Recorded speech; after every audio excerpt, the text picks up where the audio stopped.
Noi abbiamo scelto di costituire parte civile i tre fratelli delle vittime proprio per testimoniare la responsabilità di questi ragazzi rispetto a questo evento.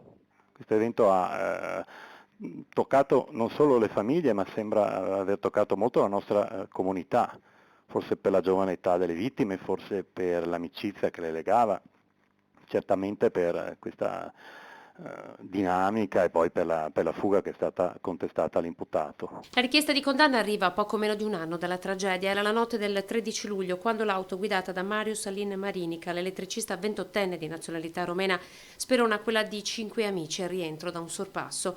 L'urto è talmente violento da far finire l'auto dei giovani fuori strada. Moriranno 4 di loro. Avevano poco più di 22 anni, si salverà soltanto una quinta. La procura di Venezia per Marius Alin Marinica ha chiesto 8 anni, 4 per omicidio stradale, saliti a 6 per omissione di soccorso. Quella notte lui non si fermò. Altri 6 per il numero delle vittime, pena poi ridotta ad un terzo perché è stato chiesto il rito abbreviato. Più che la rabbia, quello che io vedo è una necessità di impegnarsi perché questa loro perdita non sia stata invano. La famiglia di Riccardo Logeni, seguita dall'avvocato Guido Simonetti, ha fortemente voluto la nascita di un'associazione per i familiari delle vittime della strada, il cui logo è stato disegnato dal fratello di Eleonora, una delle vittime. Nell'udienza di ieri è stata consegnata la relazione del perito, il cui obiettivo è stato chiarire il dubbio. Se la velocità dell'auto guidata dai ragazzi non avesse superato i 70 km/h, viaggiava a 77, forse tutti avrebbero potuto salvarsi.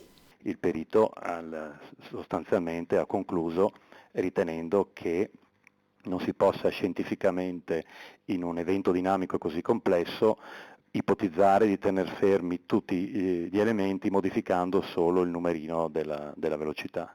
Le parti civili discuteranno il prossimo 18 luglio, poi a prendere parola sarà la difesa dell'imputato, nella persona dell'avvocato Rodolfo Marigonda, che ha ritenuto opportuno non rilasciare dichiarazioni per rispetto delle vittime. Con mio padre sono più di 60 anni che diamo assistenza alle vittime di reato e non c'era mai capitato di ricevere dei messaggi da sconosciuti che ci hanno chiesto di impegnarci per far ottenere giustizia.